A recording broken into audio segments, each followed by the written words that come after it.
ધીમે કરાવે. ઓકે, તો સ્ટાર્ટ કરું. આપને ખબર જ છે મિત્રો કે ભાઈ આપણે શિક્ષક યોગ્યતા કસોટી માટે અભ્યાસ કરી રહ્યા છીએ. તો આપણું ટાઇટલ છે ભૌતિક વિજ્ઞાન. સંતોષ સર અને અહીંયા મારો ફોટો છે. પ્રયાસ અમારો, સફળતા તમારી. તો મિત્રો આપણે આજે જે તમને દેખાઈ રહ્યા છે એટલા પ્રશ્નો વિશે વાત કરવાની છે આપણે, કે ભાઈ પદાર્થ શું છે, એની સાથે જ આ દરેક વસ્તુ જોડાયેલી છે. તો આપણે આજે motion, street line of the motion, સીધી રેખામાં ગતિ પદાર્થ કરે છે, તો એની વિશે આજે આપણે શીખવાનું છે. તો તમે જોઈ શકો સ્ક્રીન ઉપર પદાર્થ, સ્થાનમાં ફેરફાર છે, સ્થાનાંતરણ છે, અંતર અને સમય, ઝડપ, નિયમિત ગતિ, અનિયમિત ગતિ, સરેરાશ અને ત્વરિત વેગ, નિયમિત પ્રવેગ, ગતિની આલેખીય રજૂઆત, નિયતકાલીન પ્રવેગ છે, લોલક છે, આંદોલિત ગતિ અને વેગ. તો આપણે આજે એટલા મોશન વિશે શીખીશું. તો પહેલું છે પદાર્થ. પદાર્થ શું છે? તો કે સમગ્ર પૃથ્વી અનેક પદાર્થોનો સમૂહ છે, આપણને ખ્યાલ જ છે. અને પદાર્થ બને કઈ રીતે? તો કે ભાઈ એક એક કણ ભેગું થવાથી અલગ અલગ પદાર્થોની રચના થાય છે. જેમ પૃથ્વી છે તે પણ એવી રીતે બનેલી છે. ઘણા બધા કણો એકઠા થઈને પદાર્થ બને છે. તો હવે આ પદાર્થ છે ઈ આપણે ખબર છે કે અમુક પદાર્થો સ્થિર અવસ્થામાં હોય, જ્યારે અમુક પદાર્થો તો કે ભાઈ ગતિમાં હોય છે, આપણને એવું લાગે છે કે અથવા દેખાય છે. તો પદાર્થ છે એ પોતાની જાતે પણ ગતિ કરતો હોય છે, અથવા તો એને કોઈકના દ્વારા પણ ગતિ કરવામાં આવતી હોય છે. તો એના કારણે એના સ્થાનમાં ફેરફાર થાય છે. હવે આ સ્થાનમાં ફેરફાર થાય એટલે આપણને ખ્યાલ છે કે ભાઈ પદાર્થનું સ્થાન બદલાય, એટલે કે એનું સ્થાનાંતરણ થઈ ગયું. આમ કહીએ તો આપણે સ્થળાંતર, કે એક જગ્યાએથી બીજી જગ્યાએ આપણે જઈએ છીએ તો આપણે સ્થળાંતર જ કર્યું હોય, પણ એ સ્થળાંતરણ છે એની હારે અંતર જોડાયેલું છે, કે અંતરના કારણે આપણે કહીએ કે એના સ્થાનમાં ફેરફાર થયો છે. તો એ પદાર્થ તમને દેખાઈ રહ્યું સ્ક્રીન ઉપર કે પદાર્થ છે એ જુઓ, ફર્સ્ટ પોઝિશન 1 નંબર છે, પછી 2 અને પછી 3. તો એના અંતરમાં ફેરફાર થાય છે, સાથે સાથે એનું સ્થાન પણ બદલાય છે, અને તમને પદાર્થની સ્થિતિમાં ફેરફાર જોવા મળે છે. હવે આ સ્થિતિ છે એ કોઈ પણ અન્ય પદાર્થને કારણે પણ થાય છે. જેમ કે બાઇક છે, ગાડી. તો ગાડી એ પદાર્થ છે, એનું સ્થાન ફેરફાર કઈ રીતે થાય? તો કે ભાઈ કોઈ વ્યક્તિ દ્વારા થાય છે. એની મેળે કે ચાલીને જતી નથી, કે આપણે કંઈક જવું હોય તો આપણે ઉપયોગ કરીએ છીએ બાઇકનો, તો આપણે એના દ્વારા ફેરફાર કર્યો. પછી તો કે આ સ્થિતિ દરમિયાન પદાર્થ પોતાના સ્થાનમાં અંતર સાથે ફેરફાર કરે છે. હવે સીધી વસ્તુ છે, કોઈ પદાર્થ હોય એ પોતાના સ્થાનમાં ફેરફાર કરે તો અંતર સ્વાભાવિક છે, આવવાનું જ છે. તો જ આપણે કહીએ કે એનો ફેરફાર થયો. બાકી ત્યાં ને ત્યાં જ પદાર્થ જો આવે તો સ્થળાંતર જ થાય, પણ અંતર શૂન્ય આવે, એનું અંતર 0 હોય છે. આ ફેરફાર માટે અમુક સમય પણ લે પદાર્થ. અને આપણને પદાર્થ ઝડપ નામના શબ્દથી પરિચિત કરાવે, કે આપણે 2 જણા હોય, 2 જણા ચાલતા હોય તો સીધી વસ્તુ છે કે આપણે ઘણીવાર એવું રાખતા હોય કે ચાલો કોણ ઝડપથી ચાલી શકે છે. તો ઝડપ આપણે રોજિંદા જીવનમાં ઉપયોગ કરીએ છીએ, પણ આપણે ઝડપ શબ્દ બોલતા નથી. આપણે સ્પીડ બોલીએ કે ભાઈ તારી સ્પીડ ઓછી, મારી સ્પીડ જાજી છે, અથવા તારી બાઇક છે વધારે સ્પીડથી ચાલે છે, મારી બાઇક ઓછી સ્પીડથી ચાલે છે. આપણે બોલતા હોઈએ છીએ. એ સ્પીડ, ધેટ ઇઝ ઝડપ. અને એ જ ઝડપ વિશે આપણે આજે થોડુંક ભણીશું. તો કે ઝડપ શું છે? તો ઝડપ એટલે એકમ સમયમાં કાપેલું અંતર. પદાર્થ છે એ ચોક્કસ સમય માટે અમુક અંતર કાપે છે, તો એની ઝડપ બની જાય છે. તો તમારામાંથી કોઈ મને ઝડપ વિશે ઉદાહરણ આપશે કે સર આને ઝડપ કહી શકાય?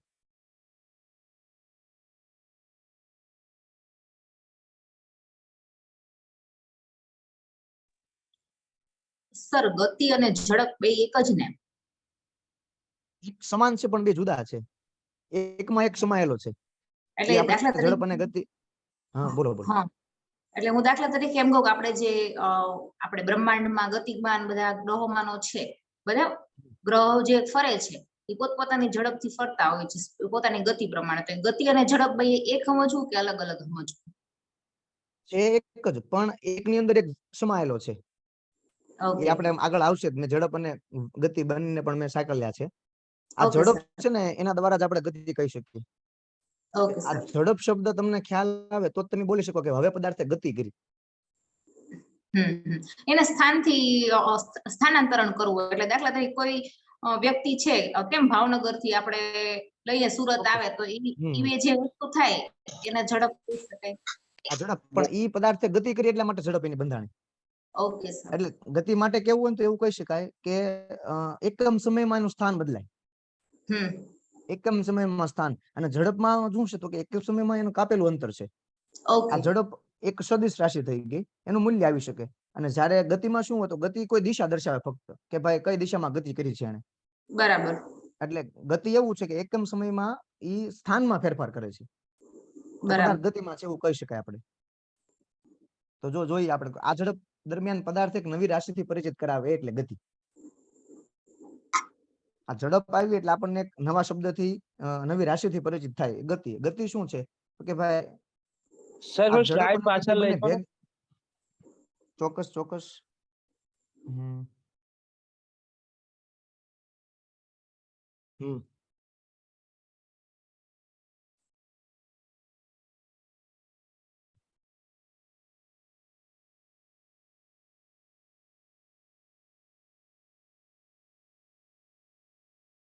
બસ સર આગળ લેજો, વાંધો નહીં.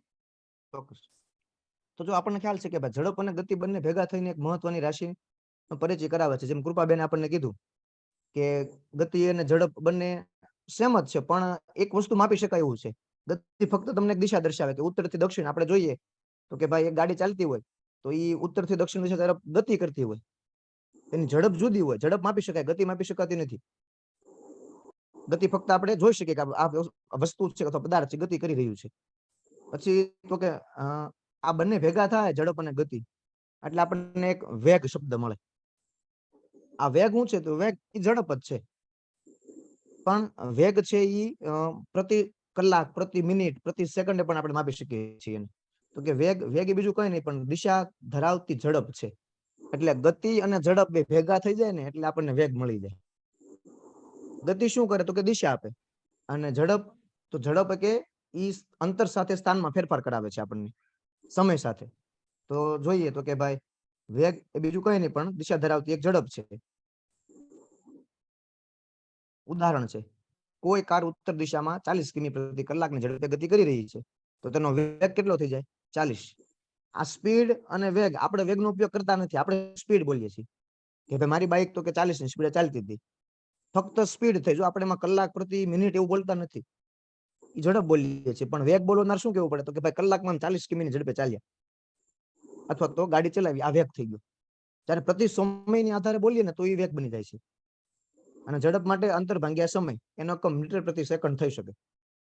એસઆઈ એકમ આપણે વાત કરીએ તો આપણને ખ્યાલ છે કે ભાઈ ગાડી ચાલતી હોય રસ્તા ઉપર તો ટ્રાફિક સિગ્નલ પણ આવે છે, વાહનોના ટ્રાફિક પણ આવે, ખરાબ રસ્તા પણ હોય. તો આ વેગ છે ને એટલે સ્પીડ આપણે બદલાય કરે. આપણે વારા ઘણીએ ખ્યાલ હશે ટ્રાફિકમાં 7 વાગે અથવા તો સવારે વહેલા નીકળીએ ને તો આપણે આ ટાઈમે નહીં જવાનું બહાર. કેમ તો કે ભાઈ વારા ઘણીએ ગિયર કાઢો ને બદલો, ગિયર નાખો ને બદલો, અથવા લીવર વાળું ગાડી હોય તો બ્રેક મારો ને લીવર આપો, બ્રેક મારો ને લીવર આપો. સતત આપણે આવું કરવું પડે અને આપણે કંટાળી જઈએ છીએ. તો કોઈ પણ વસ્તુના વેગમાં જે ફેરફાર થાય ને એની જાણકારી માટે એક નવી રાશિ પાછી મળે આપણને, અને એને જ કહેવાય પ્રવેગ. જો તમને દેખાઈ રહ્યું સ્ક્રીન ઉપર કે આપણને ખ્યાલ છે કે રસ્તા, ટ્રાફિક અથવા રોડ ખરાબ હોવાના કારણે વાહનના વેગમાં સતત બદલાવ થઈ રહ્યો હોય છે, અને આ વેગમાં થતા ફેરફારની જાણકારી માટે એક નવી રાશિ, તેને કહેવાય પ્રવેગ. હવે ઉદાહરણમાં આપું તો એવું આપી શકાય કે ભાઈ હાઈવે રોડ હોય ને તો આપણે એની ઉપર 120 ની ઝડપે ફોર વ્હીલ ચલાવી શકીએ, પણ જયારે અંદરના શહેરના રોડ હોય તો ત્યાં આપણે સ્પીડ ઘટી જાય. એટલે આપણે 120 માંથી 80 કે 70 વહી આવીએ. પછી પાછા આપણે ચાલતા હોય તો પાછી સ્પીડ વધે ઘટે. તો આ દરેક બદલાવ જે થયો ને એની પછી આપણે એના ઉપરથી નક્કી થાય કે એનો પ્રવેગ મુખ્ય કેટલો કહી શકાય, તો કે આપણે સરેરાશ કહી શકીએ. તમારે કોઈકને કેવું હોય તો આપણે એવરેજ કહીએ છીએ, ભાઈ એવરેજ માનો ને તો કે ભાઈ અમે 80-90 ની સ્પીડે આવ્યા, 120 પણ હતી અને 80 પણ હતી, 70 પણ હતી, પણ છતાં આપણે એવરેજ સરેરાશ બોલીએ છીએ. તો આ જ સરેરાશ ઝડપ અને સરેરાશ ગતિ કહી શકાય એને. તો જો પ્રવેગ એટલે શું છે? ગતિમાન પદાર્થના વેગમાં થતા ફેરફારના દરને પ્રવેગ કહી શકાય છે. તમે લખી શકો, લખવું હોય તો, અથવા તો યાદ પણ રાખી શકો.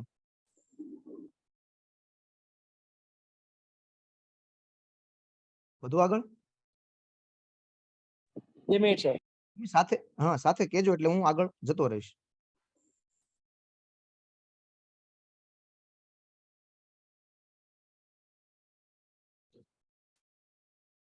ચાલુ ને? હા સર. તો જો પ્રવેગનું સૂત્ર છે વેગમાં થતો ચોક્કસ ચોક્કસ જો પ્રવેગનું સૂત્ર છે પ્રવેગ એટલે વેગમાં થતો ફેરફાર ભાગ્યા તે માટે લાગતો સમય. એટલે તમે ભાવનગર થી સુરત આવો તો 8 કલાકનો સમય લાગે છે એ ફિક્સ છે ચાલો, પણ વેગમાં ફેરફાર થાય છે. ટોલ ટેક્સ આવે, ટોલ નાખવો હોય તો આપણે સ્પીડ હાવ ધીમી થઈ જાય, સ્લો થઈ જાય, પછી પાછી સ્પીડ વધે, પછી ક્યાંક બમ્પ આવે તો સ્પીડ ધીમી થાય. તો આ બધાનું જ એક સરેરાશ લઈને એને કુલ સમય વડે ભાગીએ એટલે આપણને પ્રવેગ મળી જાય કે આપણો પ્રવેગ એટલો પ્રતિ કલાક માટે થયો છે. જાઓ આગળ.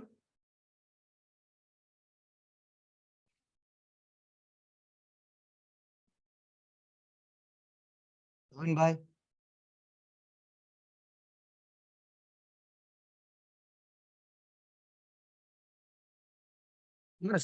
સ્પીકર ઓડિયો ચાલુ રાખો એટલે ખ્યાલ આવે. આપણી પાસે 30 મિનિટનો સમય છે એટલે થોડીક સ્પીડમાં જઈશું આપણે.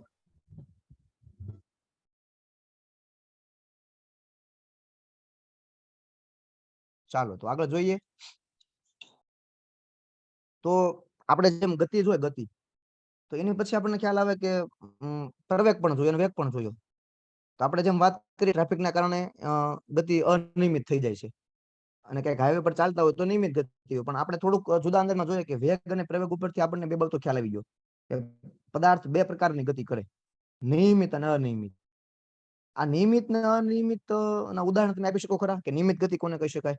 હમણાં આપણે કૃપાબેને વાત કરી હતી કે જે ગ્રહો છે, ગ્રહો એ જે પોતાની પરિભ્રમણ અથવા પરિક્રમણ કરે છે તો એની ગતિને કેવી ગતિ કહી શકાય? નિયમિત ગતિ. નિયમિત, કારણ કે જો પૃથ્વી પોરો ખાઈ જાય તો કલાક વર્ષ વધી પણ જાય, મતલબ વર્ષના જે 365 દિવસ છે એમાં ઉમેરો થઈ જાય. અને અથવા સૂર્ય પણ જો સ્ટોપ થઈ ગયો હોય તો કદાચ ઘણું બધું ફેરફાર થઈ જાય છે. તો કે લોકોને નિયમિત છે, પણ અનિયમિત ગતિમાં આપણે શું ઉદાહરણ તરીકે લઈ શકીએ?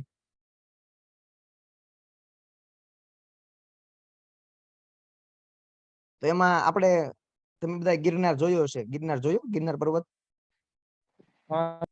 હા, તો હવે તમે બધાને ચડતા હો તો તમારી ગતિ કેવી હોય? અનિયમિત. અનિયમિત. કેમ? તો કે ભાઈ શરૂઆતમાં બહુ મજા આવે ચડવાની. આપણે લગભગ તમે 500 1000 પગથિયા 5000 પગથિયા સુધી આમ ફૂલ ઉર્જા સાથે ચડતા હો, પણ પછી ધીમે ધીમે તમારી ગતિ અનિયમિત થઈ જાય, પોરો ખાવો પડે, પાણી પીવું પડે અને પછી તમે ચડી શકો. તો આ બે પ્રકારે આપણે ગતિયું થાય છે, નિયમિત અને અનિયમિત. પછી આગળ છે સરેરાશ ઝડપ અને વેગની પણ આપણને જાણકારી મળે છે. આપણે વાત કરીએ એમ કે ભાઈ હવે તમારે તમારી સ્પીડ માપવી હોય તો તમે જ્યાંથી શરૂ કરો ને જ્યાં પૂરું કરો એ સમય નોંધી રાખો, અને પછી તમારી સ્પીડ જે જે જગ્યાએ બદલાતી રહી છે ઈ નોંધો, અને એ બે ની જયારે તમે સરેરાશ લઈ લો, કુલ સમય વડે ભાગી નાખો, તો તમને સરેરાશ ઝડપ અને સરેરાશ વેગ પણ મળી શકે છે. ઓકે, ચાલો તો આગળ છે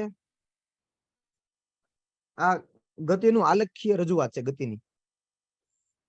કે આપણે જોયું ઝડપ જોઈ, એની પેલા સ્થાનમાં ફેરફાર, ઝડપ, અંતર, સમય, વેગ, પ્રવેગ, નિયમિત ગતિ, અનિયમિત ગતિ, સરેરાશ ઝડપ ને સરેરાશ વેગ. તો મિત્રો આ તમારે MCQ બેઝ પરીક્ષા છે એટલે તમારે ફક્ત 4 MCQ માંથી ગોતવાનું જ છે. તમારે કોઈ લીટી તો લીટી પાકી કરવાની જરૂરિયાત છે, પણ સ્માર્ટ રીતે, કે ભાઈ ગોખવાનું નથી, તમારે ફક્ત સમજી લેવાનું છે. એકની સાથે એકને જોડશો ને તો તમને વધારે ખ્યાલ આવશે. અને બને તો તમારા સાથે જ જોડજો કે ભાઈ હું માનો કે ગાડી લઈને નીકળ્યો તો મારી સ્થાનમાં ફેરફાર થયું, અંતર પણ આવ્યું, સમય પણ લાગ્યો, એટલે તરત ઝડપ બને, વેગ બને, તો તમને ભૂલાશે નહીં. આવી ટ્રાય યોર માઇન્ડ જેવું કમાન્ડ આપશે એવું નક્કી કરશે. ચાલો તો આગળ છે સમય અને અંતર. આના આધારે ઝડપ થાય છે. આ ગતિ પણ કહી શકાય અને ઝડપ પણ કહી શકાય. આપણે વાત કરી કૃપાબેને કીધું એમ કે બંને સેમ જ છે. તો એના આલેખ અલગ અલગ આવે. કેમ? તો કે આપણે વાત કરી નિયમિત ને અનિયમિત ગતિ થાય છે. તો જો પહેલો આલેખ જે છે એ સમય અને અંતર. આ જે પહેલો આલેખ છે એ શું કહેવા માંગે છે? કોઈ કહી શકશો? અનિયમિત ગતિ કહેવાય. કેવી?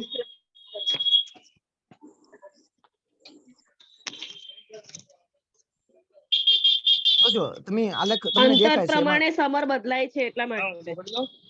બરોબર, તો એને અંતર કેવી કહી શકાય? મુજબ સમય અનિયમિત ગતિ. જો પેલા તમે જોઈ શકો છો પેલા એની ગતિ કેવી હતી, તો કે ભાઈ સમય 0 હતો, પણ જોવો અને અંતર કાપ્યું હતું.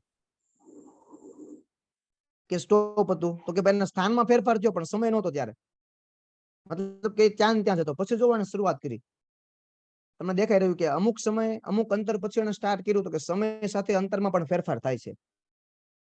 તો આને આપણે અનિયમિત ગતિ કેમ કીધું તો કે ભાઈ સ્ટાર્ટ કર્યું છે ત્યાંથી કોઈ આપણને ગતિનો ખ્યાલ નથી, એક બ્રેક પોઈન્ટ મળ્યો પછી આપણને એને અંતરમાં ફેરફાર કર્યો સમય સાથે. તો બીજો આલેખ છે કેવો છે તો કે નિયમિત ગતિ. નિયમિત ગતિ. નિયમિત ગતિ. કેમ તો કે ભાઈ નિયમિત ન કહી શકાય, એનું કારણ છે જુઓ ઈ અચળ પ્રવેગી ગતિ છે. કેમ તો કે ભાઈ સમય છે એ બદલાય છે પણ અંતર જુઓ એનો પ્રવેગ એક સરખો જ રહેશે, સમય બદલાય છે કે ભાઈ 5 સેકન્ડ જોવો કે 10 સેકન્ડ અથવા 5 મિનિટ 10 મિનિટ 1 કલાકે જોવો એનો અંતર જુઓ ઈ ફિક્સ જ રહેશે. મતલબ કે 1 કલાકે જે કાપે છે ને ઈ જ અંતર રહેશે. 2 કલાકે તો કે ભાઈ ગોળ ખાવ ને એટલે એટલું જ તમને સમય. વ્યસન થઈ જાય. એટલે બૈરા માનતા જ નથી બોટાદથી. સર આ માઇક ચાલો હવે ત્રીજો આલેખ છે ઈ કોનો છે તો કે એમાં તમે કહી શકો કે ભાઈ જુઓ પેલા એનો પ્રવેગ જળવાઈ રહેશે, ત્યાર પછી તો કે ધીમે ધીમે એમાં બદલાવ થાય છે અને પછી અચળ થઈ જાય છે. જો ઉપર જતા અચળ થઈ જાય કે ભાઈ પછી હવે એમાં ફેરફાર નથી થતો, ઈ ત્યાં ને ત્યાં સેમ સમય સાથે અંતરમાં ફેરફાર થાય છે. ફક્ત સમય તો એનો માનો કે 2 કલાક ત્યાં સેટ થઈ ગયો હોય તો 2 કલાક પણ એનું અંતર બદલાયા કરે છે. અને લાસ્ટ છે ને એને આપણે નિયમિત ગતિ કહીશું. કેમ નિયમિત ગતિ કહીશું મહેન્દ્રભાઈ, ભાવિનકુમાર? એક જ દિશામાં છે એટલે દિશા દિશા જો આલેખમાં દિશા નથી મેન કરતી, પણ એનો સમય અને અંતર જોવો, સમય અને અંતર બે સરખું બદલાયા કરે છે એક સાથે. સમય વધ્યો તો અંતર વધ્યું, સમય વધ્યો તો અંતર વધ્યું. સમજાય છે? હા કારણ કે જો ઈ આપણે અનિયમિત ક્યારે કહી શકીએ ભાઈ સમય વધે ને અંતરમાં ફેરફાર ન થાય તો આપણે કહી શકીએ, પણ જો સમય 2 કલાક કરો તો પાછું અંતરે વધે છે. સમય જેટલો વધે છે એની સાથે સાથે અંતરમાં પણ ફેરફાર થાય છે, એટલે બંને એક સાથે બદલાય છે.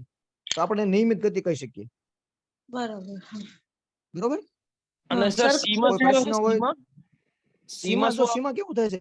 હા સીમા જો સીમા પેલા એને અનિયમિત ગતિ કેમ કહી શકીએ સી છે ઈ?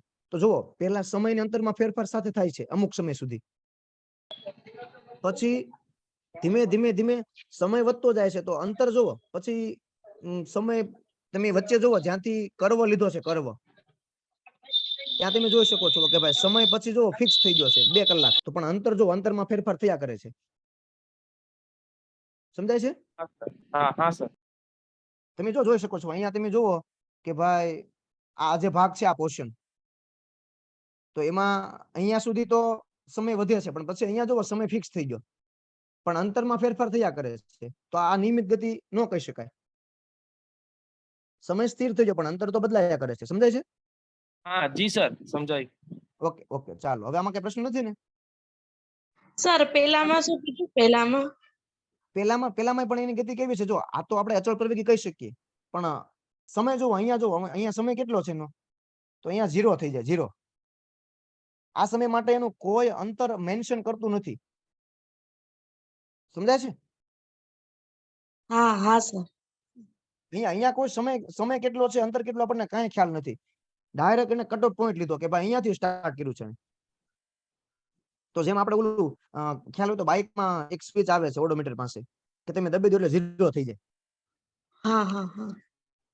તો સેમ એને જેવું થયું કે ભાઈ ચાલો કે ભાઈ હું નીકળો પણ મેં દબી દીધું 0. એમાં લખ્યું હતું સમય ને બધું લખ્યું હતું અંતર કેટલું છે, પણ મેં 0 દબીને પછી સ્ટાર્ટ કર્યું તો એના જેવું સેમ થયું. પછી મારી ગતિ પાછી અચળ પ્રવેગી થાય છે કે ભાઈ જો અંતર સાથે સમયમાં પણ ફેરફાર થાય છે. પછી ડી જેવું થઈ જાય છે. પણ શરૂઆતમાં તો કે ભાઈ શરૂઆતમાં કોઈ પ્રકારની આપણને જાણકારી મળતી નથી કે ભાઈ કેટલો સમય શું થશે એમ. બરોબર. હા બરોબર. ચાલો હવે આવે છે સામયિક ગતિ. તો સામયિક એટલે આપણે આમ કહી તો કે ભાઈ નિયતકાલીન ગતિ કહી શકાય. બીજી વાત કરીએ તો કે તમે બધા ઓલી દોરી જોઈ છે અને ઘણા બધા મૂવીમાં આવે છે કે ભાઈ દોરડાને આમ આપણે બોક્સિંગ વાળા હોય તો દોરડા બે સાથે હલાવતા હોય તરંગ ઉત્પન્ન કરતા હોય એમાં વમળ. તો તમે જોઈ શકો સામયિક ગતિ એટલે કે ભાઈ એને કહેવાય તો પીરિયડિક ગતિ કહી શકાય, જે સમયના સમાન અંતરાલો પછી પુનરાવર્તિત થાય છે. હાલો, હા જી સર. હા સર. વચ્ચે વચ્ચે બસ એમ બોલતા રહેજો એટલે મને ખ્યાલ આવે. તો કે જે સમયના સમાન અંતરાલ પછી ફરી વાર આવે છે, જેમ તમને મેં કીધું એમ સૂર્ય છે, સૂર્ય એની ગતિ કેવી થઈ જાય? તો કે ભાઈ નિયતકાલીન થઈ ગઈ ગતિ. કેમ? તો કે ભાઈ સવારે જો કે સૂર્ય તો ફરતો જ નથી, પૃથ્વી જ ફરે છે. પણ સૂર્ય આપણે કહીએ સવારે ઉગે તો સાંજે આથમે, ફરી પાછો સવારે ઉગે ને સાંજે આથમે. તો કે એક સમયનો સમાન અંતરાલ થઈ ગયો, દિવસ રાત દિવસ રાત. એમાં કોઈ ફેરફાર થતો નથી કે હાલો આજે સૂર્યને બહાર જવું છે તો 2 દિવસ માટે રાત છે અને પછી પાછો દિવસ થયો, એવું થતું નથી. તો જો એમાં લખેલું છે કે ભાઈ જે સમયના સમાન અંતરાલો પછી પુનરાવર્તિત થાય છે એને આપણે સામયિક ગતિ કહી શકીએ. હવે અહીંયા તમને થોડુંક ઇંગ્લિશમાં આપેલું છે, તમે જોઈ શકો છો. ઇંગ્લિશમાં છે તો કે ભાઈ in physics a periodic motion is definited as a motion that repeats after equal intervals of time. અને તમને આકૃતિમાં દેખાઈ રહ્યું છે કે ભાઈ પદાર્થ ચાલુ કરી ગતિ એ સુધી પહોંચ્યો, પછી પાછો શૃંગ ને ગર્ત, આપણને તરંગમાં ખ્યાલ છે ને શૃંગ ને ગર્ત આવતા હશે. તો બીજું તમને દેખાય છે કે ભાઈ બી પોઈન્ટ ને એ પોઈન્ટ, જો ફરી વખત ત્યાં આવે છે. જે એ પોઈન્ટ હતો ત્યાં બીજી વખત ફરી વખત આવી જાય છે. તો કે આમાં તો ઘણું બધું સમજાઈ શકાય. આ આકૃતિની અંદર તરંગ પણ આવે, તરંગ લંબાઈ આવે, બિન યાંત્રિક યાંત્રિક તરંગો આપણે બધું આવે છે. કે ધ્વનિ એ પણ આપણે ધ્વનિમાં સમજશું. પણ અત્યારે જો ઉદાહરણ છે આ નિયતકાલીનના, a girl swimming on a swing. આનું તમે કહી શકશો આ ઉદાહરણ શેનું કહેવા માંગે છે? હા, દોરડા કૂદવાનું. હિંચકા ખાય છે ને, અચ્છા, બરોબર છે. ગર્લ્સ હિંચકા ચોક્કસ ખાય ચોક્કસ. છે. તો દોરડા કૂદ છે એ નિયતકાલીન છે, ફરી વાર પાછું આવે જ છે, ફર્યા જ કરે એ છે. બી ઉદાહરણ. પછી છે ધ અર્થ રોટેશન અરાઉન્ડ સન. સૂર્ય અને પૃથ્વીની જે ગતિ છે, મતલબ કે પૃથ્વી છે સૂર્યની આસપાસ ફરે છે એટલે 1 વર્ષ લાગે, 365 દિવસ લાગે, આપણને ખ્યાલ છે. પછી છે સેવિંગ મશીન નીડલ, એટલે કે આપણે જે સિલાઈ મશીન આવે છે એની નીડલ છે, એની ગતિ ફિક્સ જ હોય, એ ગતિમાં વધઘટ નથી થતું. બેનો વધારે ખ્યાલ છે બેનોને કે ભાઈ જો ધ્યાન ન આપો તો આંગળીમાં પણ 100 વધતી જતી રહે છે. ઘણા અનુભવ પણ હશે કદાચ જો ચલાવતા હશો તો મશીન. પછી છે ગિટાર સ્ટ્રિંગ, તો ગિટારના તાર છે એ આપણે બાંધેલા ફિક્સ જ હોય, એમાં તમે થોડુંક એને હલન ચલન કંપન આપી શકો પણ પાછા પોતાની મૂળ સ્થિતિમાં તો આવે જ છે. પછી અ ક્લોક પેન્ડલમ છે, એટલે કે લોલક, ઘડિયાળનું લોલક છે, એ પણ એક નિયતકાલીન ગતિ કરે છે. અને પછી છે એન એલિફન્ટ ઇયર ફ્લાઇંગ, હાથીના કાન છે. એ બસ એનું એક કહેવાય ને તો કે ભાઈ એનું ફ્રેક્ચર પોઈન્ટ હોય છે કે આગળ એટલા જ આવે ને પાછળ એટલા જ જાય, વધારે આગળ પાછળ જઈ શકતા નથી, એટલે કે નિયતકાલીન હોય. એ સતત તમે જોવો તો તમને ખ્યાલ આવે ફફડાવા કરતો હોય કાન, એટલે એની સામયિક ગતિ થઈ. ભાઈ એ અંતરાલ સમયનો ફિક્સ થઈ ગયો કે ભાઈ સતત આવી રીતે ચાલે. એવું નથી કે 1 કલાક આગળ રાખે ને 1 કલાક પાછળ રાખે, એવું થતું નથી.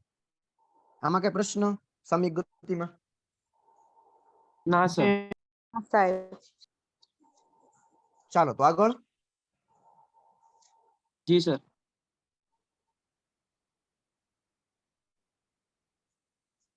હવે આવે છે લોલક પેન્ડુલમ.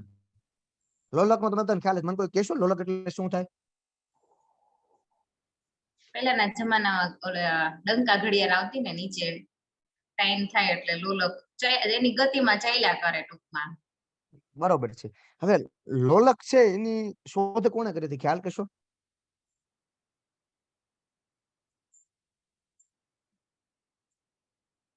આપણે તો ઘડિયાળ રાખીએ છીએ લોલક વાળી, પણ ઘડિયાળ ઘરમાં ઘણા બધાના ઘરે હશે, બરોબર.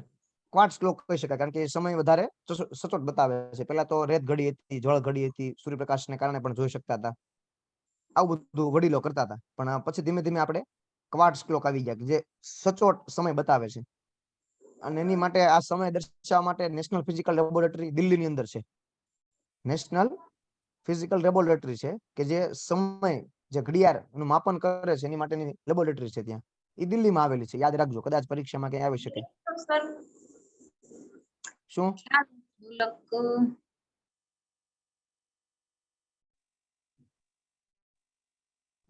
દિલ્હીની અંદર નેશનલ ફિઝિકલ લેબોરેટરી, યાદ રાખજો, આપણે એટલું યાદ રાખવાનું છે, બરોબર. ચાલો તો આગળ છે લોલક. લોલક ની શોધ કરી હતી ગેલિલિયોએ.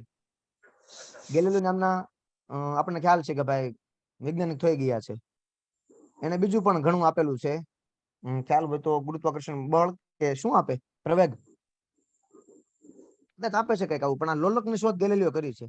તો તમે જોઈ શકો છો આ લોલકનું એક ચિત્ર છે, બરોબર. તો લોલક માટે એક જે પેલું છે પોઈન્ટ ઓફ સસ્પેન્શન છે, તમને દેખાઈ રહ્યું છે અહીંયા, જે આ પોઈન્ટ ઓફ, આને શું કહેવાય તો કે ગુજરાતીમાં કહી શકાય કે લટકાવવું. એ આપણે હુક વડે લટકાવેલો છે એને, કે જેથી ઈ મુક્ત હલન ચલન કરી શકે. જો એને જડી દેવી બોલ સાથે, નટ બોલ સાથે, તો હલે નહીં, એટલે આપણે હુક સાથે લટકાવેલું છે. પછી છે એમ્પ્લિટ્યુડ છે, એમ્પ્લિટ્યુડ એટલે આને કહેવાય કંપન કહેવાય, કંપ વિસ્તાર, કે જે ભાગમાં પદાર્થ હલી શકે ને એને કંપન કહેવાય, કંપ વિસ્તાર કહી શકાય. તો જો તમે જોઈ શકો આ ભાગ જે છે એ અહીંયા સુધી ને અહીંયા સુધી જાય છે, તો કે જઈ શકે અહીંયા પણ સુધી જઈ શકે, પણ તો હુકમાંથી નીકળી જાય. એની ક્ષમતા હોય ત્યાં સુધી આપણે ઓલું કાઢી શકીએ, એને હલાવી શકીએ. પછી છે મેસિવ બોબ. એક મિત્રો યાદ રહેજો ખાસ, કે જે લોલકની અંદર નીચે જે ધાતુનો ગોળો લટકાવવામાં આવે છે, જે આ તમારી સામે છે પોઈન્ટ જ્યાં છે, એને કહેવાય છે બોબ્સ કહેવાય. શું કહેવાય? બોબ. બોબ, ધાતુનો ગોળો જે લટકાવવામાં આવે છે એને બોબ કહેવાય. કદાચ એક્ઝામમાં આવી શકે તો યાદ રાખજો, ઈ બોબ છે. પછી છે આ વચ્ચે છે ઇક્વિલિબર છે, તો કે આને કહેવાય સંતુલન પોઝિશન, એની સંતુલન સ્થિતિ છે. ત્યાં ઈ સીધો સ્થિતિમાં ઉભેલો હોય વ્યવસ્થિત, જ્યાં સુધી એને કોઈ અડચણ ના આવે ત્યાં સુધી, એને ચલાવવામાં ન આવે ત્યાં સુધી. અને પછી છે ટ્રેઝરી. તો કે તમને ખબર હોય મિત્રો, આ ટ્રેઝરી જે છે ને એ આકાશમાં જે ગ્રહો છે એ જયારે ફરતા હોય, એની ગતિ હોય ને એ ટ્રેઝરી ગતિ, અથવા તો એમાંથી જે ગ્રહો છૂટા પડી જાય, ઉલ્કા ને ખ્યાલ હોય તો આપણને, તો આ બધા ટ્રેઝરી ગતિ કરતા હોય છે. પણ આપણે લોલકમાં સંદર્ભમાં લઈએ કે ત્યાંથી પાછો આવે છે, એટલા માટે ફરી વખત પોતાની સંતુલન સ્થિતિમાં આવે છે. તો આ લોલક થયો. અને મિત્રો યાદ રાખજો કે લોલક માટે હંમેશા એની આવર્તકાળ મેન્શન કરે છે, કે એક દોલન પૂર્ણ કરતા લાગતો સમય. મતલબ કે આ જે લોલક છે એને અહીંયાથી સ્ટાર્ટ કરીને ફરી વખત અહીંયા અને ત્યાંથી પાછું અહીંયા, આ જે રિટર્ન આવે છે એક વખત, આને એક દોલન કહી શકાય. અને એની માટે જે સમય લાગે છે એને કહેવાય આવર્તકાળ. એક દોલન પૂર્ણ કરવા માટે લાગતા સમયને આવર્તકાળ કહી શકાય છે, બરોબર. તો જો બાજુમાં આવર્તકાળનું સૂત્ર છે, એને ટી વડે દર્શાવે આવર્તકાળ, ટી બરાબર 2π√L/g. એટલે મિત્રો યાદ રાખજો કે તમને ખ્યાલ હોય તો એનો લંબાઈ અને ગુરુત્વ પ્રવેગ આ બંનેમાં ભાગ ભજવે છે. એક વસ્તુ એવી છે કે હું તમને કહી શકું કે ભાઈ 2 હિંચકા તમે લ્યો, 2 હિંચકા, હવે એક બહુ લાંબો હોય અને ટૂંકો હોય, તો કોનો આવર્તકાળ વધારે થાય? ચાલો જો આપણે ચિત્ર જોઈએ. લાંબા હિંચકાનો સર, લાંબા હિંચકાનો. હા જો હવે આ તમને કહી દેશે તો કે ભાઈ થોડુંક આગળ આવીએ ને, એટલે હિંચકા ઉપરથી મતલબ લોલક તો આવી ગયું, અને લોલક પછી એની આંદોલિત ગતિ થાય. લોલકને આપણે જયારે એને મુક્ત પતન કરાવીએ છીએ, તો જે લાંબો હિંચકો હોય ને એની આવર્તકાળ વધારે હોય. શા માટે? તો કે ભાઈ એની લંબાઈ વધુ છે. એટલે યાદ રાખજો મિત્રો, આવર્તકાળ છે એ લંબાઈ ઉપર આધાર રાખે છે. એની લંબાઈ જેટલી એટલે આધાર રાખે છે. વધારે લાંબો હોય તો એની આવર્તકાળ વધુ હોય, ટૂંકું હોય તો આવર્તકાળ ઓછો હોય, બરોબર. તો જો મિત્રો હવે છે આંદોલિત ગતિ. તો કે ભાઈ તમે બધા હિંચકા તો ખાતા જશો, અને ઘણા તો હિંચકા ખૂબ એવા ખાતા હોય કે ઓલું જે બાંધેલું હોય ને ત્યાં સુધી આમ સીધા સ્ટ્રેટ જવાનો પ્રયત્ન કરતા હોય છે. આપણે આનંદ આવતો હોય એટલા માટે આપણે ઘણી બધી ટ્રાય કરતા હોઈશું નાના શું ત્યારે. અત્યારે ઘણા બધા ભાળી જાય તો ખાતા હોય, કારણ કે એક મજા આવે છે. તો એને કહેવાય ઓસિલેટરી મોશન છે, કે ભાઈ આંદોલિત ગતિ.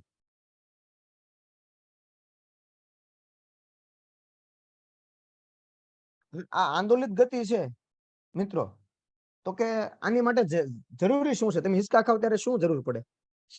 તો એમનું કહેતા કે ભાઈ સાંકળ હોય, અથવા તો ઉપર બાંધેલું હોય, નીચે બેસવાનું હોય, એ બધું હોય જ. પણ તમારે હિંચકો ખાવો છે તો જરૂર શું પડે?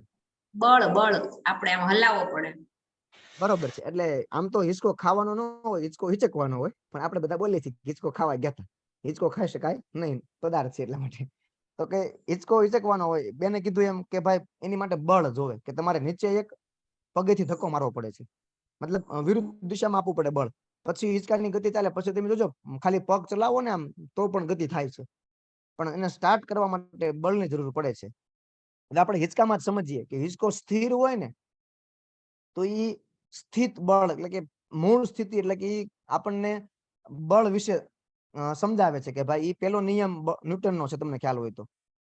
ગતિનો કે ભાઈ જ્યારે પદાર્થ મૂળ સ્થિતિમાં હોય અથવા તો ગતિમાં હોય, જ્યાં સુધી એને બાહ્ય બળ ન લાગે ત્યાં સુધી પોતાની સ્થિતિ જાળવી રાખે છે. એટલે હિંચકો જ્યારે સ્થિર હોય ને તો એ સ્થિર જ રહે. હવે તમે જ્યારે એને ગતિમાં લાવો ત્યારે ઈ પોતાની સ્થિતિ બદલાવે, ત્યાં સુધી બદલાવતો નથી. અને કોઈ દળતી વસ્તુ હોય, રસરપટ્ટી ખાતો માનો કે પદાર્થ મૂકો ઉપરથી, જ્યાં સુધી એને અવરોધ ન આવે ત્યાં સુધી ઈ દડા જ કરે છે. જેમ ઉપરથી ઉલ્કા ખરે છે તો એ નીચે જમીન ઉપર જ્યારે અથડાય છે ને ત્યારે એની સ્થિતિ સ્થિર થાય, ત્યાં સુધી તો પોતે અચળ પ્રવેગી ગતિ જ કરે છે. તો આ બળ વિશે આપણે થોડુંક શીખીએ. તો જો બળની અસર, હવે એમાં છે સંતુલિત બળ અને અસંતુલિત બળ, આ બે પ્રકારના બળ હોય. હવે સંતુલિત બળ એટલે કોને કહેવાય? તો કે પદાર્થની અવસ્થા બદલાતી નથી, પદાર્થનો વેગ અચળ રહે છે, પદાર્થનો પ્રવેગ શૂન્ય હોય છે અને પરિણામી બળ શૂન્ય હોય છે. પ્રવેગ શૂન્ય કીધો શા માટે? તો કે વેગ એનો બદલાય નહીં. આપણે વાત કરી હતી આલેખમાં, જે ડી આલેખ હતો ને, કે જે ક્રોસ બેને કીધું દિશા એક દિશામાં ગતિ કરે છે. તો જો પ્રવેગ એનો અચળ, વેગ અચળ થઈ જાય છે, કે બદલાતો નથી. સમય સાથે, અંતર સાથે બે સરખું થાય છે. 2/2 1, 3/3 1, 4/4 1. સમયની અંતર બદલાય પણ એનો વેગ જળવાઈ રહે છે, અચળ.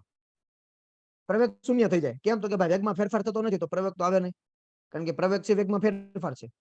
અને પછી છે બળ, તો બળ શૂન્ય પરિણામી, લાગતું જ નથી. સંતુલન પડ્યો છે, એમનામ પડ્યો, તો કે ભાઈ પરિણામી બળ, તો કે ભાઈ એનું રિઝલ્ટ કે આવતું નથી, પોતે એઝ જેમ છે એમ ચાલ્યા કરે છે. તો અસંતુલિત બળ, કે પદાર્થની અવસ્થામાં ફેરફાર થાય. જેમ આપણે ઓલી કેડબરી હોય, કેડબરી, એને થોડીક ભીંસ આવી જાય તો ખબર ને, આપણે કાગળ ઉપર ચોંટી જાય છે, પછી આપણે આમ કાગળને થોડુંક તોડીને, મતલબ આમ ચાટીને ખાઈએ છીએ. સેમ એવું છે, પદાર્થની અવસ્થા બદલાઈ જાય. ઘન હોય ને એમાંથી કેવું થઈ જાય? તો કે ભાઈ આમ પ્રવાહી ટાઈપની થઈ જાય છે. અથવા બીજું છે, પદાર્થ પ્રવેગી અથવા પ્રતિપ્રવેગી ગતિ કરે છે. પ્રવેગી એટલે શું થયું? તો કે ભાઈ વેગમાં ફેરફાર થયા કરે. ક્યાંક અવરોધ મળે, તમે બ્રેક મારો એટલે પાછો વેગ ઘટે, પછી લીવર આપો એટલે પાછો વેગ એનો વધી જાય. સતત આવું થાય. જો પ્રતિપ્રવેગ શું છે? તો કે પ્રવેગ હોય ને એમાં પણ ફેરફાર થાય, અને પ્રતિપ્રવેગ કહી શકાય. એટલે જો અથવા શબ્દ વાપરો, પ્રવેગી અથવા તો પ્રતિપ્રવેગ બે એક જ છે.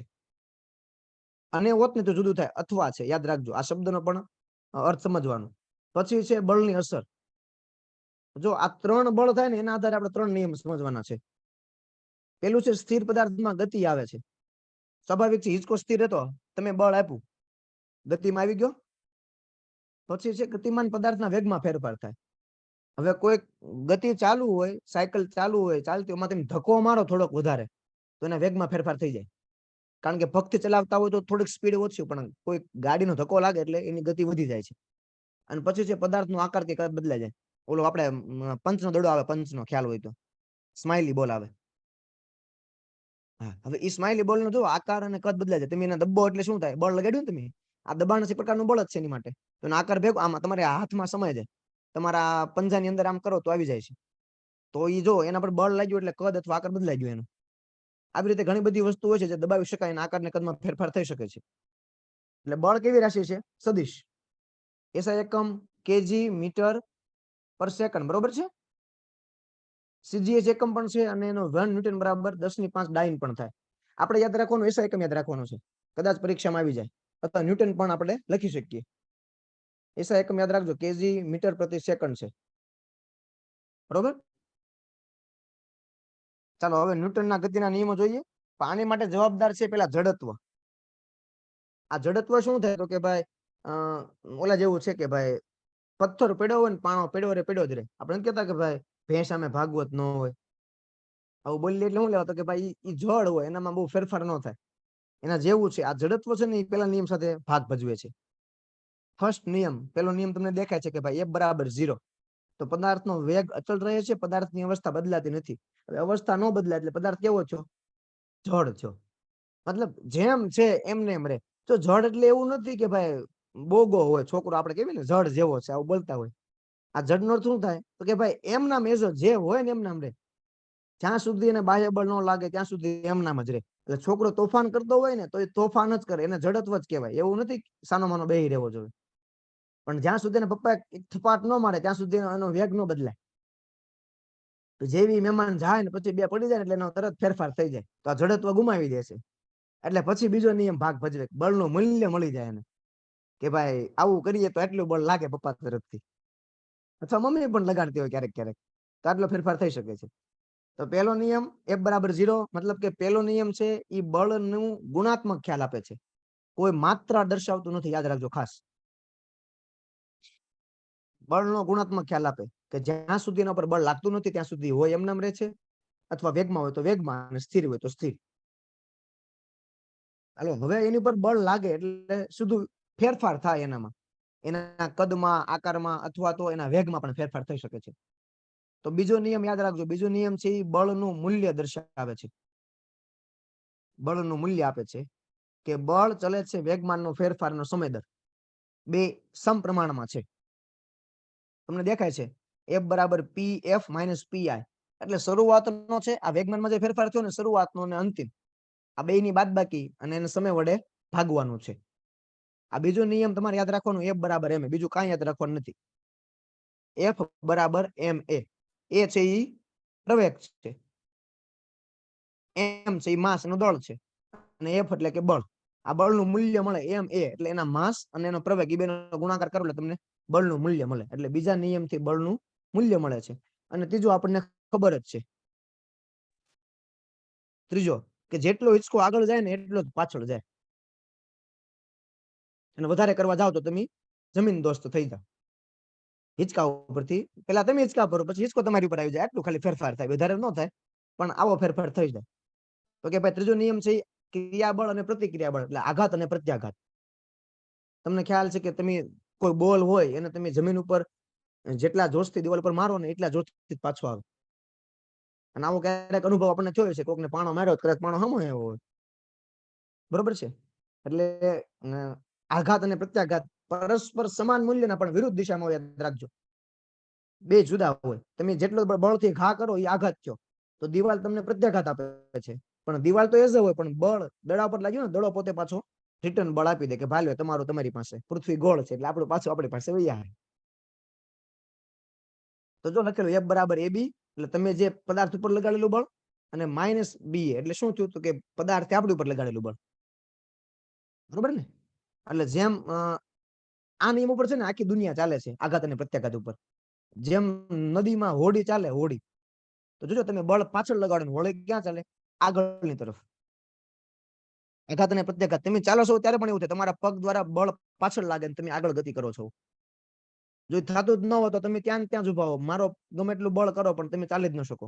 ઘર્ષણ બળ તો છે જ, પણ ભાગ ભજવે છે ત્રીજો નિયમ કે આઘાત અને પ્રત્યાઘાત પરસ્પર સમાન મૂલ્યના પણ વિરુદ્ધ દિશામાં હોય છે. આમાં કઈ પ્રશ્નો મિત્રો? તો કે તમે તો ભણ્યા છો, પણ છતાં પણ કઈ હોય તો ગમે ત્યારે કહી શકો, બરોબર. હું તમને લાસ્ટમાં મારો નંબર પણ આપીશ, તમને ક્યારે પણ એની પણ પ્રોબ્લેમ થાય વિજ્ઞાન વિષયની અંદર તો તમે પૂછી શકશો. મિત્રો હવે થોડુંક રસોડા વિભાગમાં જઈએ. હીટ એન્ડ ટેમ્પરેચર, બરોબર. હીટ મીન્સ કે ઉષ્મા અને તાપમાન, આ બે વિશે આપણે થોડીક માહિતી પ્રાપ્ત કરીએ આજે. તો મિત્રો ઉષ્મા શું છે, તો કે ઉષ્મા ઉર્જાનું એક સ્વરૂપ છે, જેનું વહન બે અથવા બે થી વધુ પદાર્થોમાં થાય છે. હવે સેમ આપણને ખબર છે કે ઉષ્મા છે એટલે કે આપણે ગરમી કહી શકીએ. હવે ગરમી માપી ન શકાય, ગરમી માપી શકાય કે ગરમી છે ને આપણે અનુભવી કરી શકીએ, એનો અનુભવ થાય, ઠંડીનો ગરમીનો અનુભવ થાય. એ માપતા નથી આપણે કે આજ તો 50 ગરમી પડી, એવું ના કહી શકાય. આપણે ગરમી અથવા ઠંડીનો અનુભવ કરી શકીએ, સંવેદના થાય. એક તમે કોઈ પણ વાસણને અડી જાવ ને, ગરમ ગરમ વાસણ હોય, પાણી હોય, પાણીને આપણે ચેક કરવા શું કરીએ છીએ, તમે એમાં શું કે તમે કે મૂકો છો એટલું ગરમ છે, એમ આપણે શું કરીએ, સેજ એવી આંગળી બોળીએ અને ચેક કરીએ કે હા ભાઈ ગરમ થઈ ગયું છે. આપણી ત્વચાને સ્પર્શ થાય, થોડીક વધારે એનાથી અનુભવ થાય, સહન ના કરે, એટલે આપણે એને કહીએ છીએ કે ભાઈ આ ગરમ પદાર્થ છે. તો સેમ જો જેનું વહન બે અથવા બે થી વધારે પદાર્થોમાં થાય છે, આ ઉષ્મા આવું છે. સેમ રસોડામાં ચા બનાવતા હો તમે, તો ચા બનાવો એટલે ગેસ ચાલુ કરીએ આપણે, તો એની ગરમી કોને લાગે, તપેલીને લાગે, એટલે તપેલી ગરમ થાય. જોવો એક પદાર્થમાંથી બીજા પદાર્થમાં એને વહન કરાવ્યું, આપણે રૂપાંતરણ થયું. હવે સીધી વસ્તુ છે કે જયારે ઉષ્મા આવે ને ત્યારે બે વસ્તુ ભાગ ભજવે, દેખે તમને બે સામે, ગલન બિંદુ અને ઉત્કલન બિંદુ. તો ગલન એટલે શું થાય? ગળવા મળવું, ગળી જવું, મતલબ કે પીગળવાનું. આ એક તમને દેશી ભાષામાં શબ્દ કહો કે પીગળવું, ગળવું. તો કે બરફ છે ને, બરફ એ જયારે જે તાપમાને પીગળવાની શરૂઆત કરે ને એને શું કહેવાય? ગલન કહેવાય, ગળી જાય. એટલે ગ ફરિયાદ રાખવાનું, ગ થી ગળવું. કોઈ પણ પદાર્થ ગળવા મળે, પીગળી જાય. આપણે કેવી ને કે ક્વોલિટી ખાવા મળે ને પીગળી જાય, છોકરા પાસે ખાસ આવું થાય. એનું ગલન બિંદુ પછી બિચારાનું વહી જાય એટલે એ ઓગળી જાય ને દૂધ થઈ જાય. સેમ છે ઉત્કલન બિંદુ, કે જ્યાંથી પદાર્થ છે ને એ દેખાતો બંધ થઈ જાય, આપણને ઉકળી જાય. માણસ ઘણી વાર ઉકળે ને એની ગરમી બહુ વધી જાય એટલે ઉકળી જાય. એટલે એનું ઉત્કલન બિંદુ આપણે નક્કી કરવું પડે કે આનું ઉત્કલન બિંદુ શું છે એમ. તો યાદ રાખજો, ઉ થી ઉકળવું અને ગ થી ગળવું, આ બે વસ્તુ યાદ રાખવાની. ઓકે.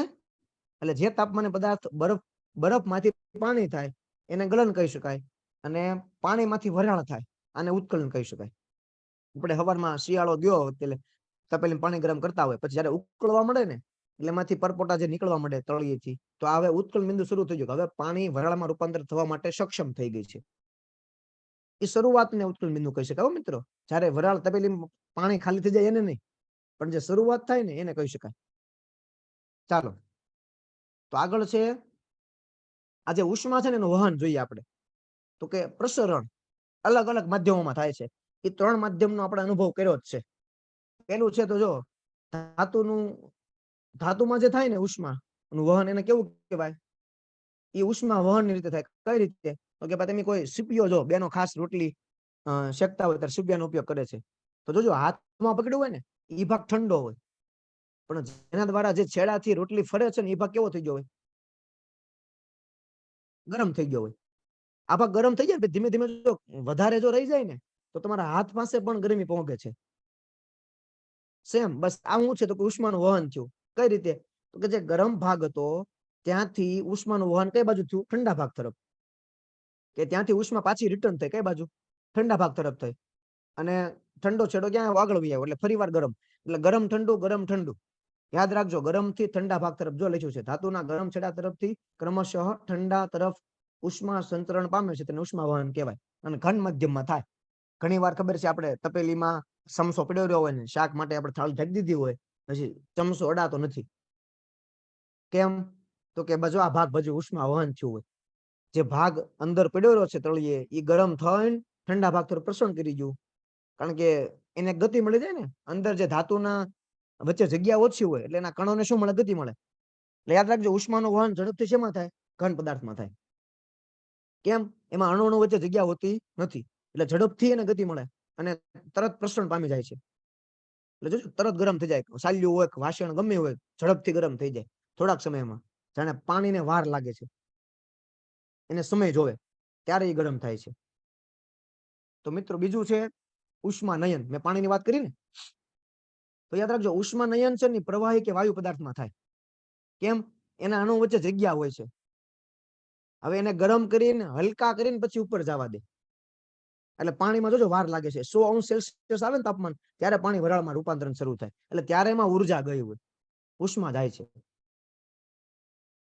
એટલે પ્રવાહી અને વાયુ પદાર્થ હોય એ ગરમ થાય છે ક્યારે? ઉષ્મા નયન થી થાય છે. એના અણુ હોય એ હલકા બનીને પછી ઉપર જાય, પેલા ભારે હોય. અને આપણે આમ જોજો, તમે તપેલીમાં જોવો તો તમને ખ્યાલ આવે તપેલીમાં, તો તમને તપેલીમાં ચોખ્ખું દેખાય કે પછી અહીંયાથી ફેરફાર થયો. આમ તમને એક આમ બિંદુ ઉપર આવતો ને તમને લાગે એ હલકા બનીને ઉપર આવે.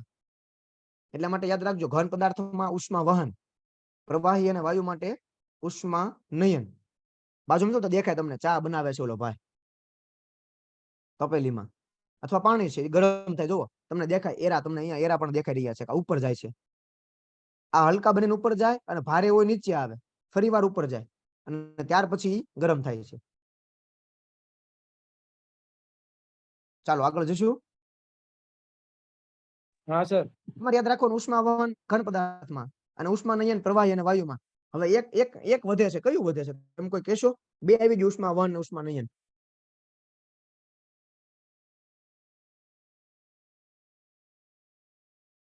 શિયાળો ગયો, આપણે બધા અનુભવ કર્યો હશે. તમારા માઇક ચાલુ કરી નાખો, ઓડિયો ચાલુ કરી નાખો.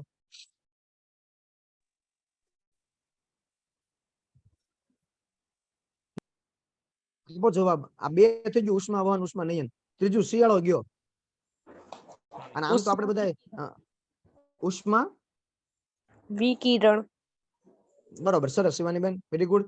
હવે ઉષ્મા 1 ને ઉષ્મા 2 થઈ ગયું. ઉષ્મા વિકિરણ છે ને એનો ઉપયોગ આપણે ખાસ કરીએ શિયાળાની અંદર. ખાસ ગામડે ગયા હોય તો ચૂલો હોય, ચૂલો. આ ચૂલો હોય એને જયારે બળતણ નાખીને પ્રગટાવીએ પછી આપણે સવાર વહેલા ઉઠીને એની પાસે બેસી જઈએ. કેમ? તો કે આ ત્રીજો ભાગ છે ઉષ્મા વિકિરણ. જે ઉષ્માના સંચરણ માટે ઘન પ્રવાહી કે વાયુ માધ્યમની જરૂર પડતી નથી, એટલે કે શૂન્ય અવકાશમાં પણ થાય. જેમ સૂર્યનો તાપ છે એ એક કે પણ વાતાવરણને ભાગ ભજવતો નથી. ક્યાં આવે? સીધો પૃથ્વી પર આવે છે. એની માટે શૂન્ય અવકાશ પણ હોય તો પણ એ ભાગ ભજવતું નથી. અને બાજુમાં તમને દેખાય છે રેડિયેશન લખેલું છે કે તાપતા હોય એમાંથી જે ગરમી બહાર નીકળે છે વિકિરણ સ્વરૂપે, અને એ આપણને મળે છે. બરોબર, સમજાય ગયું? ભૌતિકભાઈ, શિવાનીબેન? હા સર. હા. 2 મિનિટ ચાલો. હા,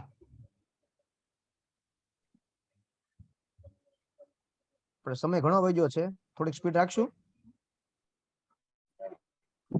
હા સર, ચાલો, તો હવે છે તાપમાનનું માપન છે. જેમ ઉષ્મા આવી ને, ઉષ્મા, આ ઉષ્માનું માપન થાય તાપમાનથી. આપણે એને શબ્દ આપ્યો તાપમાન. ગરમી, ગરમ કેટલું છે, પદાર્થ કેટલો ઊનો છે અથવા ઠંડુ છે, આપણે કહીએ છીએ બહુ ગરમ છે. આ બહુ ગરમ એટલે ઝાઝુ ગરમ, પણ એને લખવું પડે ને કેટલું ગરમ છે. તો એની માટે તાપમાનનો ઉપયોગ થાય છે. અને તાપમાન શેમાં માપે? આપણને ખ્યાલ છે, શેમાં માપી શકાય? ટેમ્પરેચર. સેલ્સિયસ. થર્મોમીટરમાં માપી શકાય. ના, તાપમાન માપી શકાય એનો એકમ સેલ્સિયસ, ફેરનહીટ અને કેલ્વિન 3 છે. પણ એનું સાધન કયું છે? થર્મોમીટર. થર્મોમીટર છે. શું છે? થર્મોમીટર. તો જો આપણે જોઈએ તો કે આનું પણ ગેલેલિયોએ શોધ કરી હતી, થર્મોમીટરની. તો થર્મોમીટર તાપમાનનું માપન કરતું સાધન જેની શોધ ગેલેલિયોએ કરી હતી. સામાન્ય રીતે થર્મોમીટરની અંદર કોનો ઉપયોગ થાય? મર્ક્યુરી, પારાનો ઉપયોગ થાય છે. બરોબર? અને તમે જોઈ શકો છો પારો નો વપરાય ને તો ત્યાર પછી દારૂ પણ વાપરી શકે. પ્લેટિનિયમ પણ છે, હાઇડ્રોજન, નાઇટ્રોજન પણ છે. જુઓ ઈ ક્યાં ક્યાં સુધી એના ઉત્કલન બિંદુ તમે જોઈ શકો છો કે પારો છે ઈ -39° થાય ત્યાં સુધી પીગળતો નથી, ત્યાં સુધી એવો ને એવો જ રહે છે. એ એક આપણને ખબર અપવાદ છે. બરોબર? ઈ પોતે ધાતુઓ છતાં પ્રવાહી સ્વરૂપે છે. પછી ઉત્કલન બિંદુ છે, એનું કેટલું છે જોવો તમે, 350 તાપમાન સુધી ગરમ કરો ત્યાં સુધી પોતે એવી ને એવી સ્થિતિમાં રહે છે. ત્યાર પછી બદલવાની શરૂઆત કરે છે. પછી આલ્કોહોલ, દારૂ છે. દારૂ -114° તાપમાને પીગળે. અને બાજુમાં છે ઉકળે ક્યારે? 78 તાપમાને. તો જો જ્યાં પારાનો ઉપયોગ પૂરો થાય ત્યાંથી કોનો શરૂ થાય? દારૂનો. એની પછી પ્લેટિનિયમ. આ બધાનો ઉપયોગ જોજો અલગ અલગ જગ્યાએ દુનિયામાં થાય છે, ઔદ્યોગિક ફેક્ટરીઓમાં અથવા તો કંપનીઓમાં. જ્યાં અમુક પદાર્થોને પીગાળવા માટે, ઓગળવા માટે જરૂરિયાત હોય ત્યારે તાપમાન માપવું હોય તો આ લોકોનો ઉપયોગ થઈ શકે છે. આપણે એઝ ખાલી પારાનો ઉપયોગ કરીએ છીએ. જે આ થર્મોમીટર બાજુમાં દેખાય તમને થર્મોમીટર, આ કયું છે? તો કે ભાઈ ક્લિનિકલ છે. આપણે જૂનું આવતું ઓયલું સળી વાળું પીળું, ઈ ક્યાંક ટીંગાણ દેવાનું, એમાં તાપમાન બતાવે ઓરડાનું, અથવા જે વાસણમાં મૂકો એટલે બતાવી દે તમને એટલું તાપમાન થયું. ઓકે, આગળ ચાલીએ.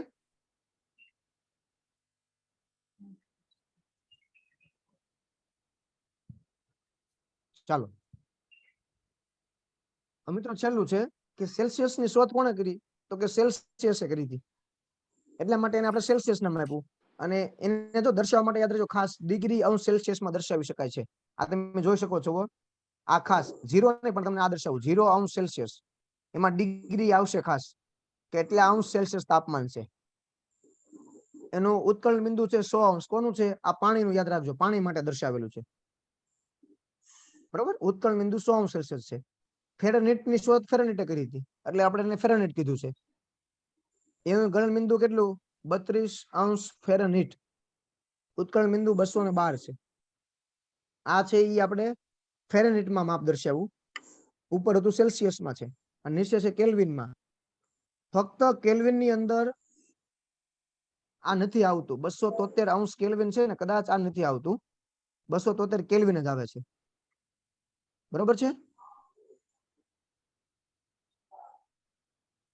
જોઈ લો, એકવાર વાંચી લો એવું લાગે તો થોડુંક સ્પીડમાં.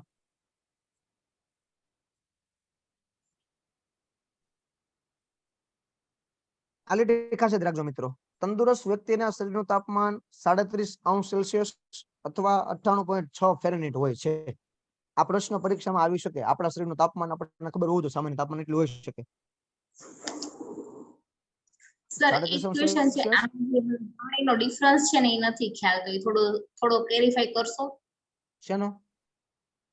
આ સેલ્સિયસ, ફેરનહીટ અને કેલ્વિન ની જે ડિફરન્સ છે ને હા, એ શું ઓકે શું ઓકે છે ઓકે. એમ? હવે એનું ઓકે સર. ફેરફાર એટલો છે કે અંશ સેલ્સિયસ માંથી તમારે કેલ્વિનમાં ફેરવવું હોય ને તો 273 પ્લસ કરવાના. કેટલા કરવાના? 273 પ્લસ. પાણીનું ગલન બિંદુ લખવું હોય ને તો 273 કેલ્વિન થાય, પણ એનું ગલન બિંદુ સેલ્સિયસમાં 0 થાય. મતલબ બે વચ્ચે તફાવત કેટલાનો? 273 નો થયો. બરોબર છે? ઓકે. અને 273 માંથી તમે બાદ કરો 100 તો તમને પાણીનું શું મળી જાય? એમાં 100 ઉમેરો એટલે 373. એ પાણીનું ઉત્કલન બિંદુ થઈ ગયું. ઓકે એટલે સર. સેલ્સિયસ અને કેલ્વિન એ બે વચ્ચે તફાવત છે 273 નો તફાવત છે. જ્યારે તમને કોઈ માપ એવું આપે કે ભાઈ 173 અંશ સેલ્સિયસ છે અને કેલ્વિનમાં ફેરવો, તો તમારે પ્રવાસીમાં 273 એડ કરી દેવાના. એટલે કેલ્વિનમાં કન્વર્ટ થઈ જશે. Okay sir. બરોબર? છતાં આનું સૂત્ર છે, તમારે લખવું હોય તો લખી શકો કે C-0 છેદમાં 100, C-0 છેદમાં 100 બરાબર F-32 -32. Okay sir. છેદમાં 180. 180.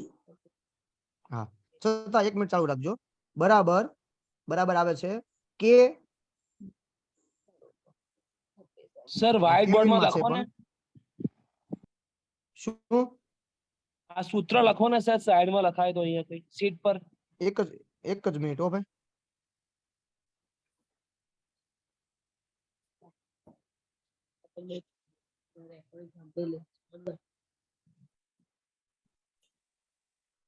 સમય ઘણો વહી ગયો છે, પણ છતાં આપણે 2 મિનિટ ઉભા રહેજો. બોર્ડમાં લખવું છે ને તો હું ટ્રાય કરું. ખબર ને, ચાલતું નથી બોર્ડ. હું ટ્રાય તો કરું છું પણ પેન નીકળું છે પણ નથી લખાતું. કદાચ ઇશ્યુ કાંઈક હશે.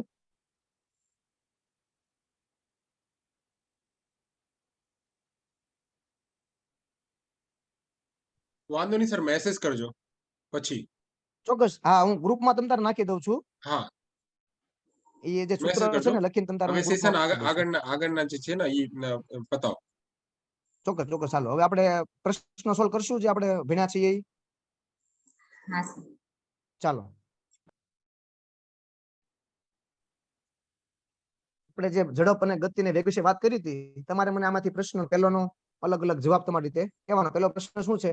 તો કે નીચે આપેલા માંથી ખોટું શું નથી, તમારે કહેવાનું છે.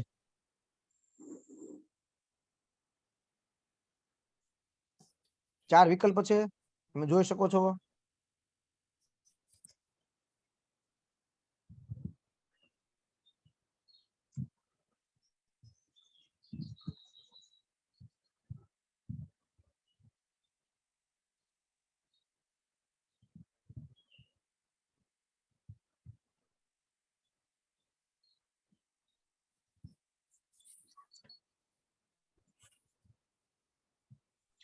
ચેટ બોક્સમાં લોકો જવાબ આપે છે. કેતનભાઈ, ચેટ બોક્સ જોતા જજો. હા, એક મિનિટ સર, આમાં મને ખ્યાલ નથી આવતું, ઉપર વહી ગયું છે ને એટલે. મોરમાં જાઓ, મોર બટનમાં ત્યાં ચેટ લખેલ છે. અચ્છા, ઓકે, મળી ગયું. ઓકે, ઘણા બધાના જવાબ આવતા ગયા છે.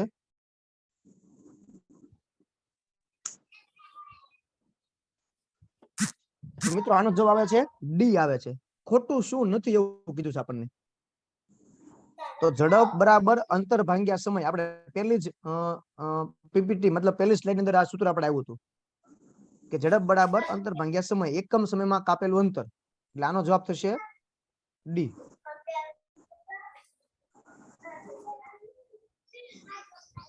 ચાલો, બીજો પ્રશ્ન છે. માનવની મહત્તમ ઝડપ કેટલી? આમાં તમને મિત્રો કહેવાનું રહી ગયું હતું, પણ પ્રતિ કલાકે માણસ કેટલું ચાલી શકે? મહત્તમ ઝડપ, વધારેમાં વધારે.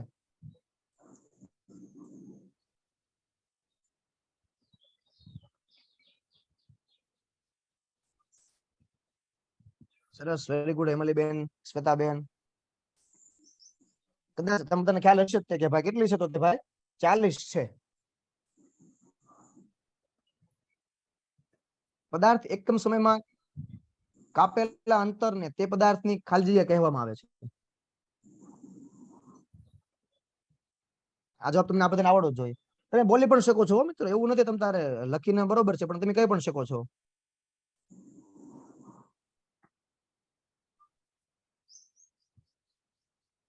બરોબર છે.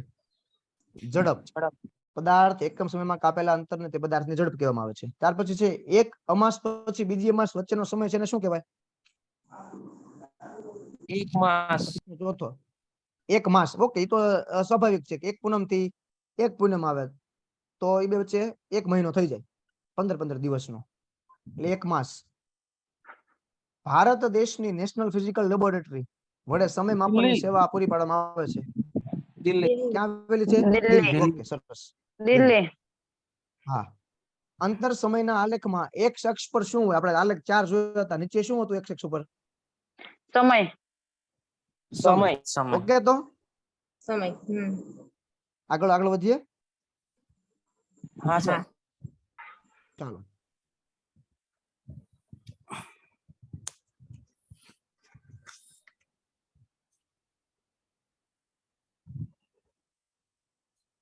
હવે થોડા ગતિના પ્રશ્નો લઈ લઈએ મિત્રો. તમને મેં થોડીક ગતિઓ સમજાવી નથી, પણ તમારે સમજવાની છે જાતે. સુરેખ જે ગતિ આપણા એક. ઉદાહરણમાં બરોબર છે, બંદૂકમાંથી છૂટેલી ગળી, સુરેખ ગતિ. ઓકે.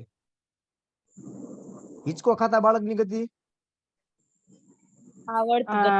આવર્ત ગતિ. આવર્ત ગતિ. ઓકે. એ રિટર્ન પાછું આવે છે ને સમય માટે. આવર્ત એક અંતરાલ ફિક્સ હોય છે એનું. સીધી રેખામાં થતી ગતિને કેવી ગતિ કહેવાય? સુરેખ સુરેખ ગતિ. સુરેખ ગતિ. સુરેખ. સુરેખ. કોઈ નિશ્ચિત સમયના અંતરાલ પર પુનરાવર્તિત થતી ને? આવર્ત ગતિ. આવર્ત ગતિ. આવર્ત. જો આમાં સામયિક પણ લખેલું નથી, આવર્ત પણ લખેલું આવી જાય, પણ તમારે થોડુંક સમજ કેળવવાની. સાયકલના પૈડાની ગતિ? વર્તુળાકાર. વર્તુળાકાર. વક્ર ગતિ. નીચેનામાંથી શું ગતિશીલ છે? ઉડતી ઉડતી ચકલી. ચકલી. ઉડતી ચકલી. ઉડતા પતંગિયાના પાંખની ગતિનો કયો પ્રકાર છે? પતંગિયાની પાંખની ગતિ. આવર્ત ગતિ. વક્ર ગતિ. વક્ર. બધું આપણે હાથીના કાનની ગતિ, એ આવર્ત ગતિ થાય. એવી રીતે પાંખની પણ ગતિ છે. ઓકે. મુક્ત પતન કરતો પથ્થર એક ગતિનો? મુક્ત પતન કરે એ કેવી ગતિ કરતો હશે પદાર્થ? સુરેખ ગતિ. સુરેખ. હવે જો મુક્ત પતન એટલે શું થતું કે ભાઈ તમે એને ઉપરથી છૂટો મૂકો એટલે એને મુક્ત કરી દો, તો હંમેશા એ સીધી ગતિમાં જ નીચે આવે છે. પથ્થર છે એટલા માટે. કાગળ હોત તો કદાચ વક્ર ગતિ આવે. સિંચવામાં બેઠેલા બાળકોની ગતિ કેવી થાય? આવર્ત ગતિ. આવર્ત ગતિ. બરોબર. આવર્ત થશે. કેવી થશે? આવર્ત ગતિ. આવર્ત જ. ચીંચવું એટલે ખબર છે સામા સામે બેસવાનું હોય. જે ઓલી આપણે ચિત્રમાં હતું, બાળક બે બેઠેલા હતા. વૃક્ષ પરથી નીચે ફળ પડે તો સુરેખ. આવર્ત ગતિ. સુરેખ. સુરેખ ગતિ. સુરેખ ગતિ. હા, ફળ સીધું પડે નીચે. હમ ઘડિયાળના કાંટાનું ફરવું એ કઈ ગતિ થઈ? આવર્ત ગતિ. આવર્ત ગતિ. નહીં. વર્તુળાકાર. કાંટાનું ફરવું છે. વક્ર. વક્ર. કાંટો. વક્ર. હા. વક્ર. વર્તુળાકાર ફરશે. વક્ર કોને? વક્ર એટલે સાપની ગતિ આવે. કેવી આવશે? વર્તુળાકાર. હા. આવર્ત ગતિ એટલે કે ઈ અંતર સમય ફિક્સ હોય એનો. સીધી. આવર્ત એટલે સીધી. આખા દિવસની કદાચ તમે કહો ને 24 કલાક ઘડિયાળની ગતિમાં તમે કહી શકો ને તો આવર્ત લઈ શકાય, ફરી વાર રિટર્ન થાય છે. પણ કાંટો છે સર એ લોલક વર્તુળાકાર જ સમજ્યા ચાલે એટલે છે. અમે. ઓકે, વાંધો લોલક નહીં. સમજ્યા ને સાહેબ એટલે. કશો વાંધો નહીં, ચાલો. એટલે સવાલ જો પરીક્ષામાં આટલી જ ભૂલ થાય, પણ સવાલ ઝડપથી વાંચીએ ને એટલે ભૂલ પડી જાય. પછી આપણને એમ થાય કે આમાં ત્યાર મને આવડતું જ હતું, પણ થોડીક ઉતાવળ ન કરતા મિત્રો. પાછા ધીરજ રાખીને. લોલક લખેલું આવે ને એમાં. આ તો આવર્ત. મતલબ લોલક લખેલું હોય તો આવર્ત ગતિ આવે ને. હા, કાંટો છે ઘડિયાળનું એટલે કાંટું આવે વર્તુળાકાર તો ફરશે. વર્તુળ. અને હા, લોલક હા. આવે તો આવર્ત. હા, ઓકે. ચાલો આગળ. હવે ઉષ્મા આવ્યું પદાર્થનું માં ઉષ્માનું વહન કઈ રીતે થાય તમને કીધું હતું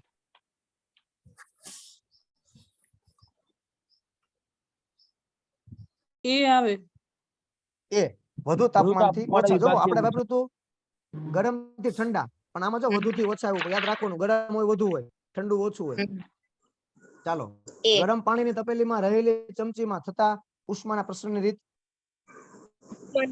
મેં તમને આનું ઉદાહરણ પણ આપ્યું હતું ઉષ્માનયન જોજો શું છે ગરમ પાણીની ઉષ્મા તપેલીમાં વહન. રહેલી ચમચી ઉષ્માવહન ઉષ્મા આ વહન પદાર્થ છે હા ઉષ્માનયન. ઉષ્મા વહન શું થશે ઉષ્મા વહન હા જો સાંભળો પ્રશ્ન જો ઉષ્મા વહન. ગરમ પાણીની તપેલીમાં છે તપેલીમાં ચમચી મૂકી મેં તમને કીધું હતું આપણે ચમચો પડ્યો રહેશે ને ગરમ થઈ જાય છે હા વહન આવશે ઉષ્મા વહન હા, વહન, ધા- બરોબર. ઉષ્મા વહન વહન. ઉષ્મા વહન વહન છે એટલે એટલે. પ્રશ્ન આખો વાંચજો ઓકે ધીરજ રાખજો થોડી સામાન્ય રીતે ક્લિનિકલ થર્મોમીટર નો ઉપયોગ કોનું તાપમાન માપવા માટે થાય મનુષ્ય મનુષ્ય મનુષ્ય બરફ કે ઉકળતું પાણી નહીં આવે હો, યાદ રાખજો આમાં જો આપેલ તમામ દેખાય એટલે આપણે ટીક કરી નાખીએ આપેલ તમામ પણ ક્લિનિકલ છે ફક્ત મનુષ્યનું તાપમાન માપે છે ઓકે હાલો એમાં કેટલું હોય તાપમાન કેટલું હોય માપી શકે 100 સેલ્સિયસ 40 થી 40 જોજો, જોજો.